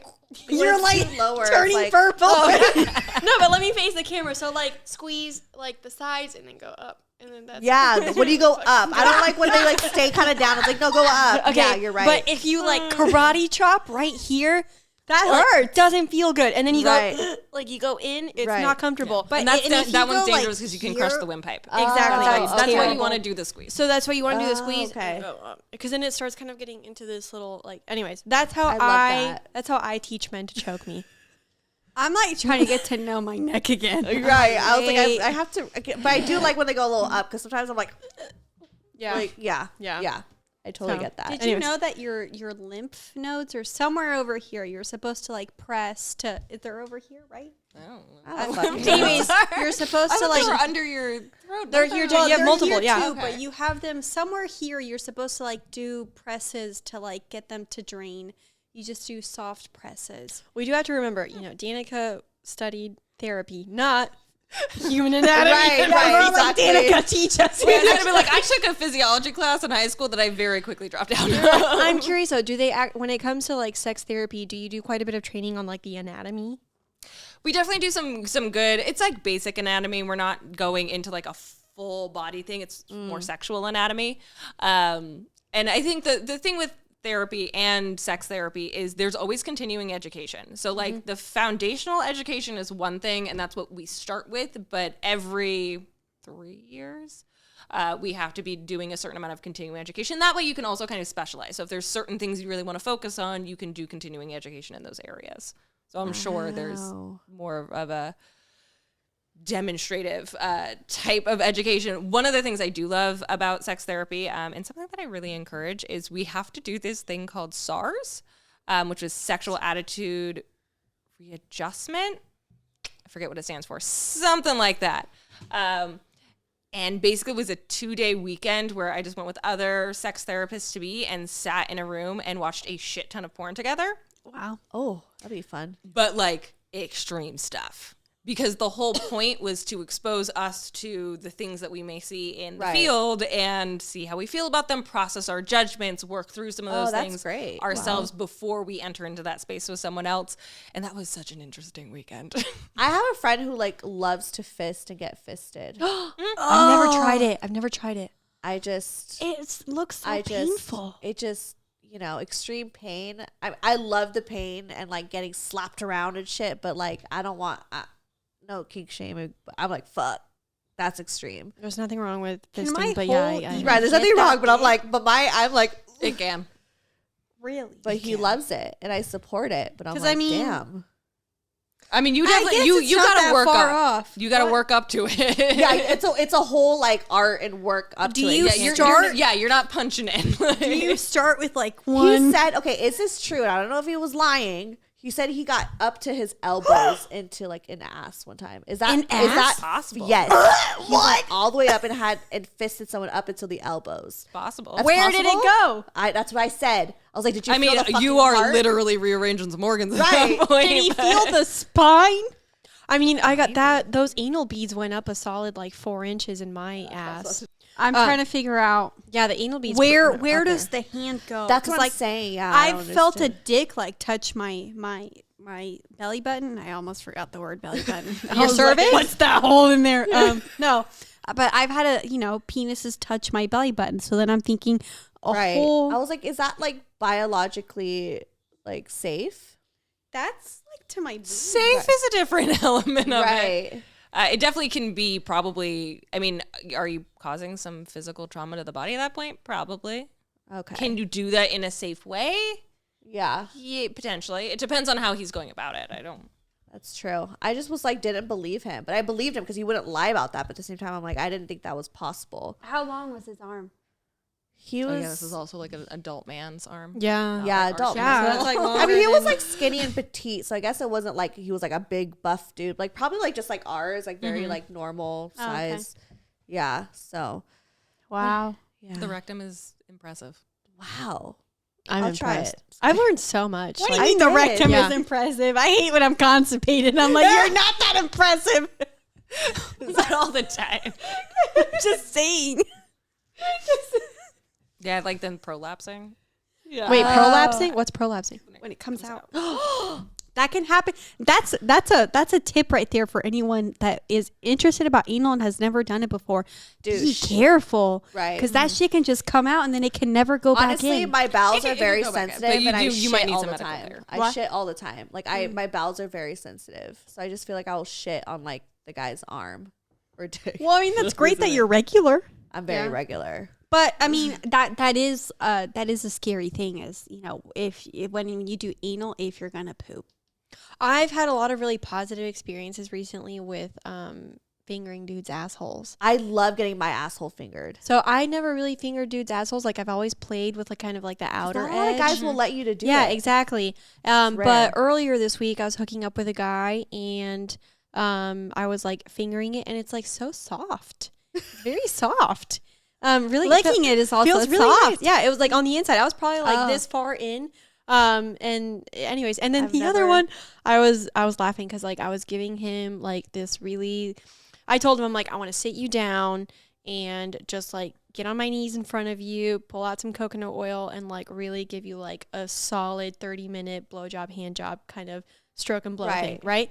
And so we were Love doing that name. yeah, stroke and blow. Yeah. So we were doing that, and he loved the coconut oil. Thank you, Cami, for the tip.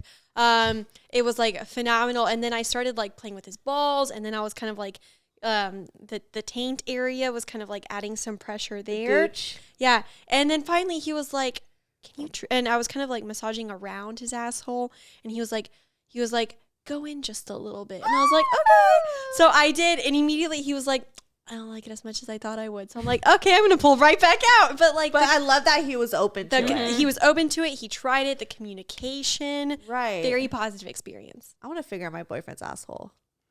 Like consent. I said, you have to start with the normal areas and then slowly make your way in.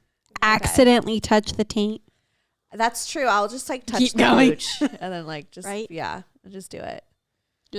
I just feel like for guys, and I'm sure you get this all the time, where they're like, they're afraid of their assholes because they're afraid it's going to make them gay.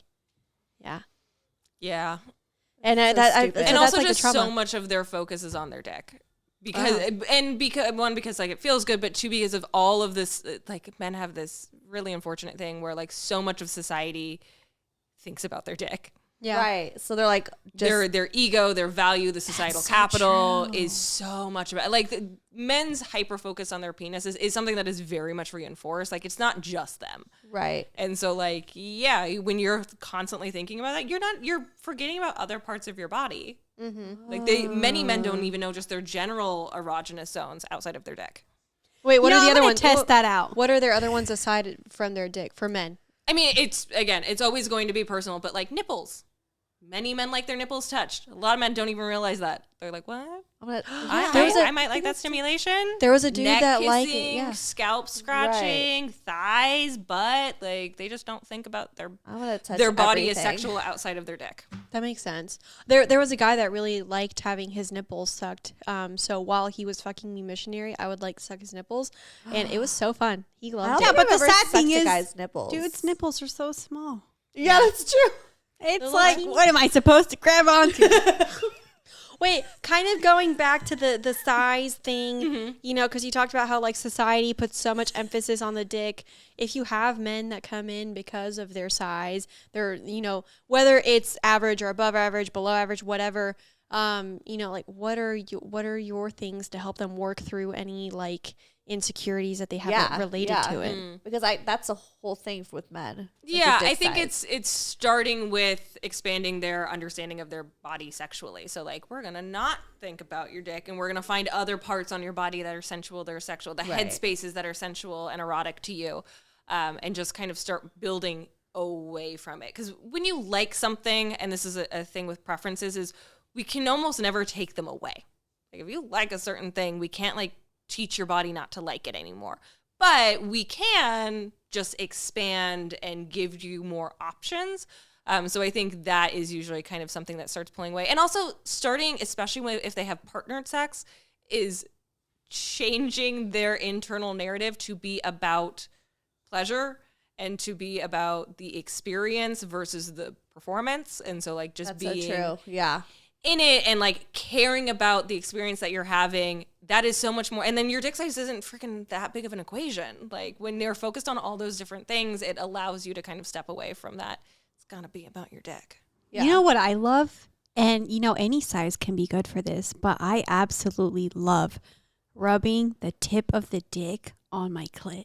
Yeah, I do that all the time. I love that. Oh, man. Especially right before you actually like put it in. No, I like to come that way and then go into penetration. I do come that way too. I do come that way. I do the same It feels thing. so good. It's like you just, you know, grab a hold of it and then it's like, you know, painting. And then, it feels amazing. So after like a girl comes and she's like still like, you know, penetrating with a guy, like, is there like a difference of feeling? Because I feel like sometimes like I come and then like it just has this like, and once I'm done, it just like, there's like this different feeling. I can't explain it. You know what I mean? Sometimes it's painful for me. Really? It's Yeah, not like after you sometimes come. I'm like, oh no, this is like even like, it makes it even more sensitive.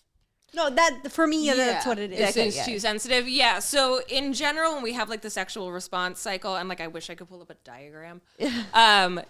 Next time.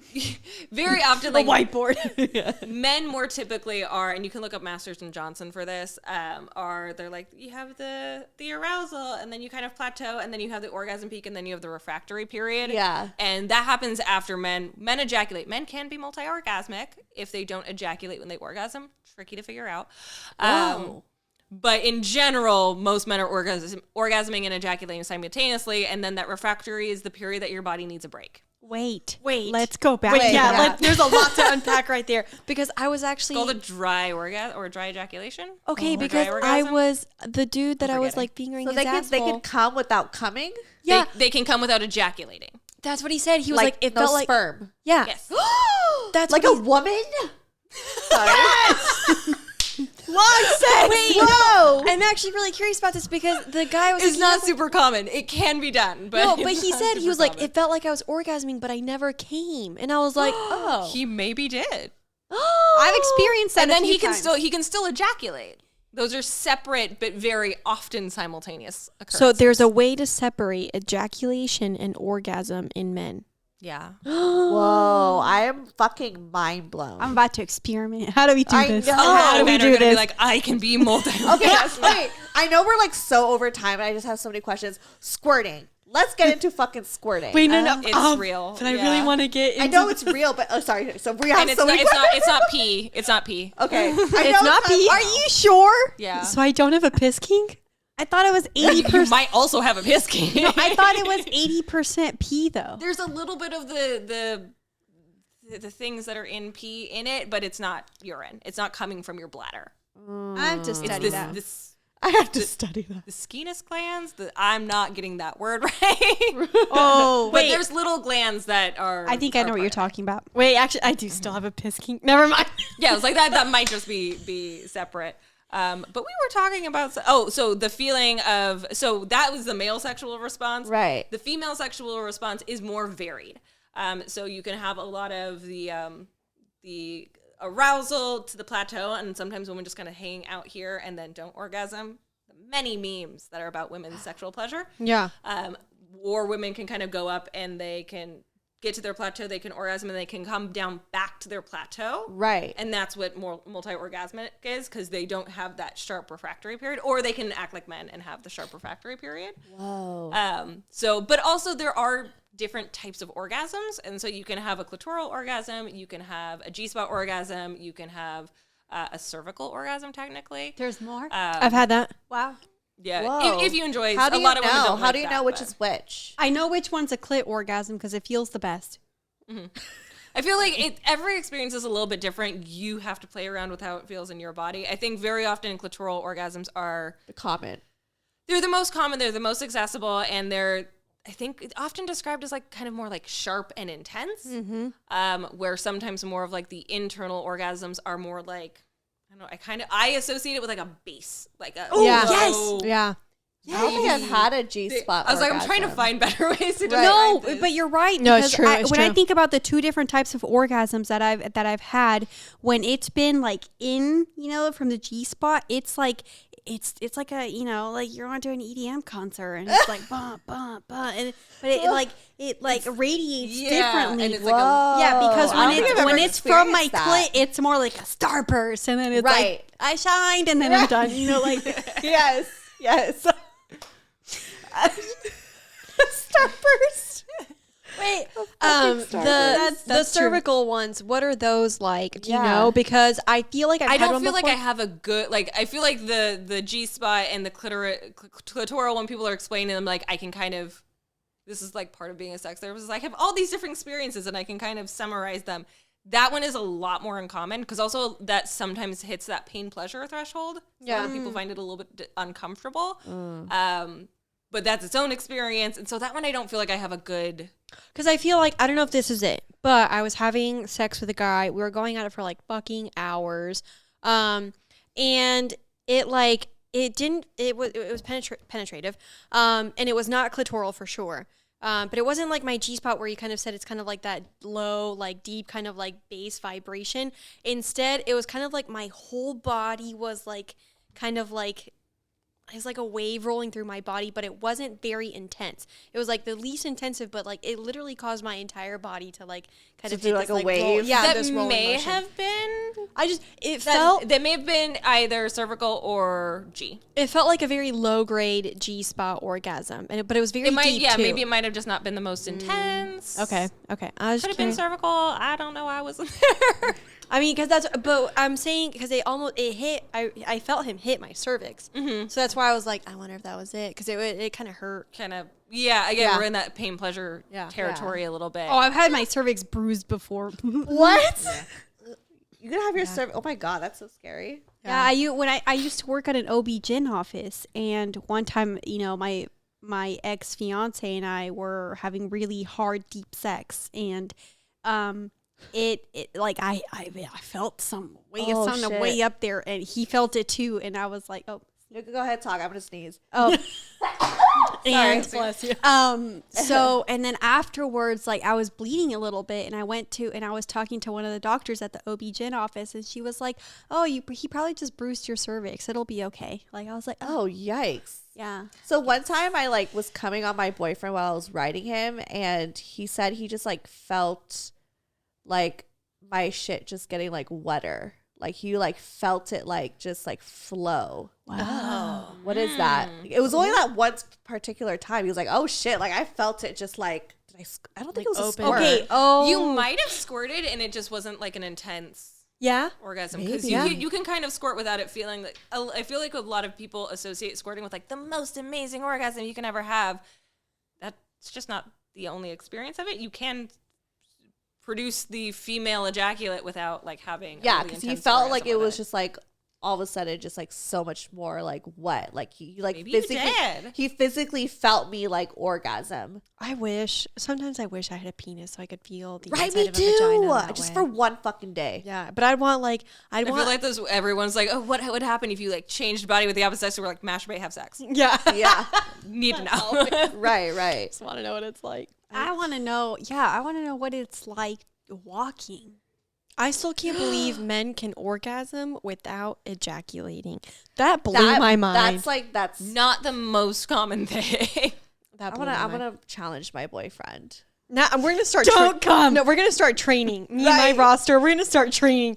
Who's gonna achieve this? We're gonna have a scoreboard. Like it's Give gonna them be a even prize. Yeah, might need to hunt around on Reddit to see who's been able to like purposely accomplish it. Because I feel like the most of the time people who do it, like it happens accidentally. It's not like a goal they're trying to go for. So I'm not sure. Because I don't think that's a common thing. No one knows that that's like something that you could just do. You know, that's Yeah. not like talked about. Is that something that maybe happens if a guy's had a lot of sex in like a short amount of time and then there's just no cum to come? They, multiple ran out of rounds. they're cum. kind of dry. Yeah, I'd assume that's probably a common place where it might happen accidentally. Like That's multiple questionable rounds. if y'all's man's ran out of cum. I would Now you question. know. A lot of Red dudes will flag. masturbate before sex, though. That's true, that's Because they true. want to last longer. Oh, I made that mistake. I got really horny, and so I masturbated recently before sex, and then like during sex, I was like so close to coming, but I couldn't because I masturbated already, and I feel like I just could not reach it. I don't masturbate that much. Is that a problem? No. Okay. Well, earlier we said how like masturbating too much is not a problem. Right. Most things that Depending on people the- do sexually is seriously, as long as it's not hurting someone else or Okay. yourself outside of when you're playing in that pain kind Yeah. of threshold. Like, sometimes I do, It's but not usually like fine. often. It's really honestly, most of the time, everything's good. The answer is you're normal and Right. really easy part of my job. Okay. You're right. Those Okay. 15 to 20 times a day was not bad then. That Not is that a I'm lot. back at that. Not that I'm back at that. I maybe masturbate a few times a week. 20 Maybe. times is high, but as long as it That's a wasn't hurting yeah. anyone, you're good. I was a horny teenager. I just like rather have someone to like make out with than masturbate. Like I feel like I think too much when I masturbate, and that's like my problem. You gotta set the scene. Especially when I watch You gotta porn, seduce I like yourself. think too much about the production. I think about like how much are they getting paid. Like I think about stuff like that. My favorite thing to do Yeah. with porn is to read the comments after. Oh yes, Really? read the comments. Absolutely. Okay, I'll Wait, do why? I've never done that. It's so funny. I think it's hilarious. Where do you read them? Pornhub? I read them on Pornhub. Yeah. So funny. They're really funny. Wow. Sometimes it'll be like, that. I just think about it too yeah. much. they'll be like, minute my problem. 14, second 33, the way her ass bounced in that one. I'm like, wow. Very specific. There was one who gave a timestamp. They're like, it sounds like a Minecraft thing. And I was like, oh my god, it is. Like the moan was like a Minecraft sound. Oh my god. Oh my god. I was like, you people pay attention. Right. That's but it is crazy. really funny. And I Okay, suggest I'll reading do the that. And honestly, usually very positive. Yeah, they're Yeah. not. They're not. They're It's not like praising. They're like, oh my god, this is so hot. I would love to be fun. Like it's a very sex positive Right. environment. it's not like the haters on TikTok or Oh yeah, YouTube. for Yeah, sure. it's like, This is oh a my safe God, that's space. so We're all here gross for a how- fucking yeah. reason. Yeah. So You know, that's one thing that's not talked about enough. How kind the people are in the Pornhub's comments. because it's like well, you're here, I'm here. We can't fucking shame each other. So Did we might as anyone well. else like this. comment minute Right. 4, second 12? I came. Did you? Can you just? I'm gonna start doing. Although that. I will say, I still will never forgive Pornhub. I forget what year. It was a year when I was high school. They played an April Fool's joke and God, I logged on to Pornhub on April 1st while I was in high school, and it popped up with this screen that like, we just sent this to like your Facebook feed. My heart stopped. And then to secretly find out the other people who had that happen to them, because you can't. You have to Right. pretend like that it freaking happened to you. And then hearing other people, you fucking logged on to Pornhub this morning. I would have taken a screenshot. Did anyone else experience this? Oh, that is so terrifying when you're like 16, 17. Right, that is terrible. so funny. I'll never Oh my forget God. one time I had been watching porn and masturbating, and then I went to work, and I thought I exited out of the window, but I didn't. And I opened my phone. Oh no! Thankfully, the volume was all the way down, but I was like, "Oh my god!" Well, a thing I've noticed with Back to Pornhub reading. is, or just like with porn sites in general, is a lot of people use the incognito tab to Yeah, like I do. have Right. it separate. No, fucks with your algorithm. Wait, what do you mean? Terrible recommendations when you use the incognito tab. Just let it know what you like, because What? then the videos that That's show so up is true. going to be what you like. I didn't know that. I didn't think I use the incognito No, but tab. then you learned get that. spam emails. Why do they have your email? Diane, exactly. That's what I'm saying. That's what I'm saying. How the fuck did they get into my emails?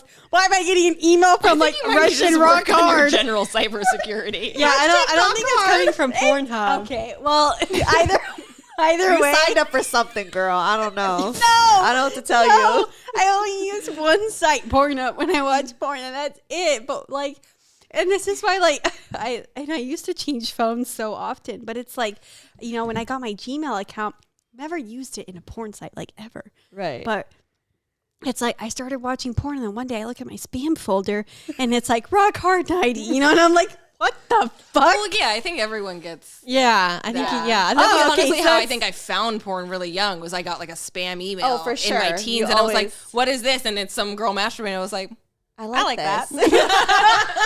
Okay, we're gonna I watch used more. to of this. always watch porn with my friends, like when we were younger. Oh. It was, that, like, and a then when thing. like HBO or whatever would go into their Yes. after hours. Yes. So I much saw a fun. very interesting version of Planet of the Apes. Wait, what? What? Well, like all the softcore porns. Yeah. Yeah, it was Planet of the Apes. Wow. Then I was like, oh, I've love really that. gotten into hentai recently. Like, love yeah. hentai. And it was so funny because I was showing Okay, a do you guy. have a good like website recommendation? I just when like a Pornhub. low. I just like a low budget. I think I film. mentioned them in the first episode we did. But Bellisa and Erica Lust, for the love of God, pay her money. You do have to pay for it, but just Is it worth give it? her It's your. worth no, because it. every single time I try It to is, watch it is hentai, Netflix, but you get to see the porn. Oh. Like you get to see the sex. Oh, I like that. There's also like some. I need to kind of watch more educational porn. stuff. I want to do that more with my boyfriend. We always talk about how we want to watch like porn together. And That's hot. I'm moving in with him in like a month. So like, Congrats. thank you. It's like it's like a real like relationship. So we'll be watching porn. Wait, I'm curious. What do you recommend for people that are moving in together and for their sex life? Yeah, like a couple to watch. Ooh, good point. So when you're moving in together, one, be very mindful of comfort, which you, depending on how long you've been dating, might Yeah. already be a thing. But you do want to make sure that like you create space within your shared space that is like intentionally sexual. So I do say like in general, keep the bedroom to sleep and sex. Like Right. don't have it be like we eat. Have your snacks and desk watch in it. there or whatever. Yeah, work from home if you can avoid it being Right. in the bedroom. Have it be for a sexual space.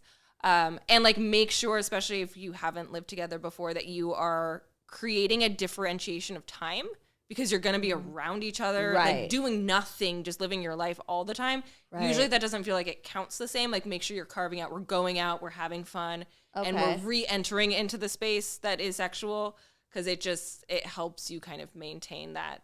Yeah, no, Sexy we're excited. space. We feel like we're gonna probably do even more things because we've been long distance for like a year and a half, like our whole relationship. So I feel like, That can put a lot of pressure. yeah, Because very often with that, there's like, oh, this is when we have sex. Right, And 'cause we now see it's each going to be other. available all Right, the time. And right. then you don't take up the opportunities. right. Ugh, I mean, I'm pretty horny. If his dick is hard, I'm gonna do it. But like, I just feel like we That always tells have me like, he's taking care of your emotional needs. yeah, exactly. But I just feel like there's so many things on our like goals list to do. Mm-hmm. But like when you only see each other like every so often, you don't like always get in those moods to do it Yeah. because it's like you have such a limited time. So I just feel like, I don't know. We just think hopefully it all goes well, but we are excited because we definitely are like, okay, definitely we're gonna like try some things more because we have time to do it and we're not like just rushing the sex. You know what I mean? And So- if it does like go through its own shift, where you're probably, I will assume, have For like sure. a lot more Right. sex in the beginning. Like as it changes, just like check in. And I always recommend having like a regular checkpoint about your relationship. Like some people do it weekly. I recommend it like at I know least monthly. him and I were talking about like monthly. We'll do like a check-in. Yeah, with and each include other. sex Yeah. in that because there might be times where like you're doing things, you're working on something, and like sex isn't. It just isn't a priority, and you're fine with it. But when Right. it starts becoming not fine, make sure that you're talking about it, just so that you could reprioritize and like get back into the groove. Because the worst thing is when it goes or like very long periods of time, because then you start counting like it's been 2 months, 3 months, 4 months, 6 months, it's been a year. Now it just feels so terrible to even try to start this, and like you're freaked out and you're awkward, and then it's way terrible. So if you can check in once a month and catch it, like, I am feeling disconnected, I would like to be more sexual with you, like, let's prioritize it, just put it on the agenda. It's like that one song. It's been 1 week since you looked at me. Okay, Cami. I cracked myself up. Holy shit. Oh my God. We are an hour and 40 minutes. I love how all of our laughs were me. Like, we just like wheezed.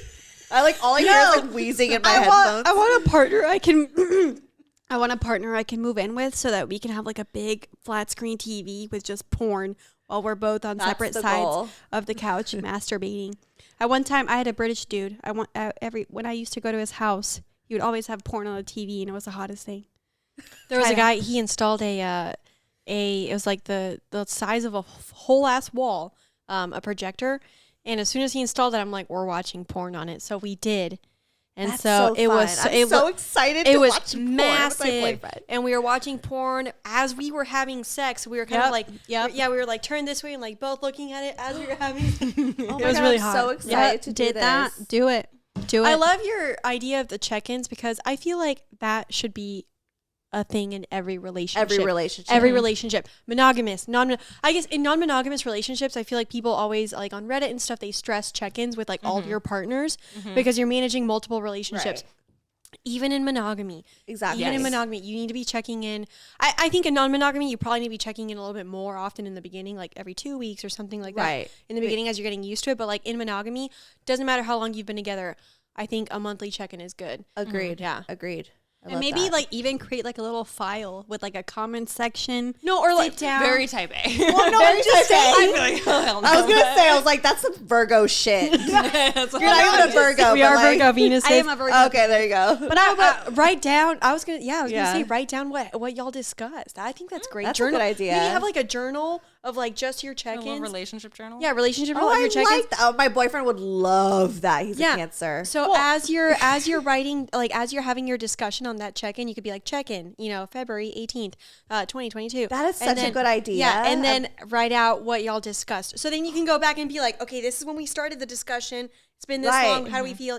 Those kind of things. Yeah. Wait, and I usually love that. like I'm include excited. sex. Make sure you include sex, but also include just like anything that's been lingering, because like that is the perfect opportunity to be like, we had a fight about that thing, and like we were at that party and you were kind of an asshole, and like I let it go, but still fucking on my mind. Right. Bring it up in that time, and then also like I always say round out with something positive, like round out with the good of the relationship. Like you may figure out your goals, figure out things you're working on, talking through, but like end on the positive note of this is why we love each other. This is why we're freaking here doing this. Like, right. That's great advice. That's such great advice. This felt like therapy. This felt like therapy, you guys. We do I have learned to a lot. end it. It's like almost like 2 I hours. to have wine at the same time. We have to do a part 2 because I feel like I still have so many more questions, and I want people next time to send in questions too. Yeah. I wanted this to Love be to like answer kind of like questions. our therapy session, and also just like just to get to know you. But you guys should send in your questions to me, or to all of Do us. another one. This was really fun. Yeah. I had a blast. I had a blast. I have learned so a much lot. more. So much. I'm gonna write a list, and the next time, like as I'm like having, not as I'm having sex, but like as I'm like, wait, I'm like, wait, hold on, as he's like doing it from the back. Where did that pencil come from? You can take a voice note, maybe easier.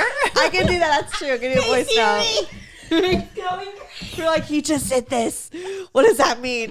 No, but I'm definitely gonna keep as time goes on. I'm like, I need to ask Danica this, and so yeah, or maybe I'll do it while we're having sex, just for fun. See what his reaction. Because sometimes you forget afterwards, like what happened. It's like a dream. Yes, and you like replay. Yeah, I love that.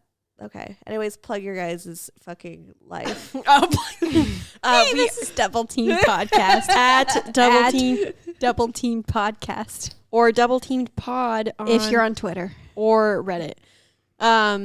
What else? We're Cami Niki. Listen to their podcast. Thanks for having us. We did 2 episodes with Danica that I absolutely love. Yes. We did one on erectile dysfunction. Yeah, for all you fellas out there who maybe have some performance anxiety, that was a phenomenal episode. We really enjoyed that one. But yeah, so we love Danica. We're happy to love her. introduce. I Yeah. feel like I should now like actually do social media. You should. Oh, yeah, You don't have social Plug media. yourself. I just have my own personal account, so like that's just Okay, but me. if what someone wants to book with you, they're like, So wait, I- I want some sex therapy. So I work in New York.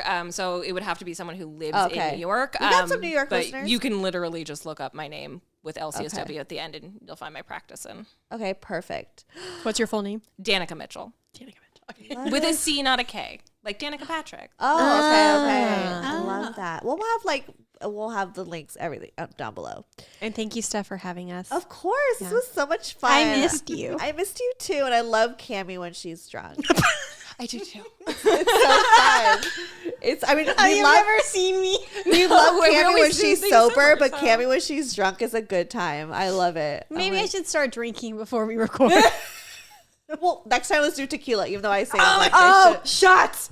Yes, we'll do like a whole drinking game. Yes, it's like It every makes single it time sound someone so says dangerous. dick. You have to Uber because we're gonna get fucked up. We can, okay, I'll prepare a song for the karaoke. Yes. Danica's face. Like, no. So like, I'll just have a nice little cocktail. Yeah. for myself. I will make myself a nice cocktail though. Okay. Cool. Do we want to end with another song? It's been 1 week since I don't know anything beyond that one line. I know. I know, me too. I'm like, you know what? We won't. For the next time, we'll do a whole karaoke. We'll do a We'll whole like spare you. ensemble for you guys. But you guys can follow me, Stefanie Maegan, or go to brokeouttherapy.com. All that shit is there. Send me more questions. If you go to my website, I have like a contact sheet. Send questions that you want from Danica that you want her to answer. Like you just say like for the sex therapist, so that way next time we could fucking have her answer your questions. Yeah. Let's do Anything it. you want to know, I will do my best. Yay! This is so fun. Thanks, guys. Bye. Broke Girl Therapy. Broke Girl Therapy. Broke Girl Therapy. Broke Girl Therapy. Broke Girl Therapy.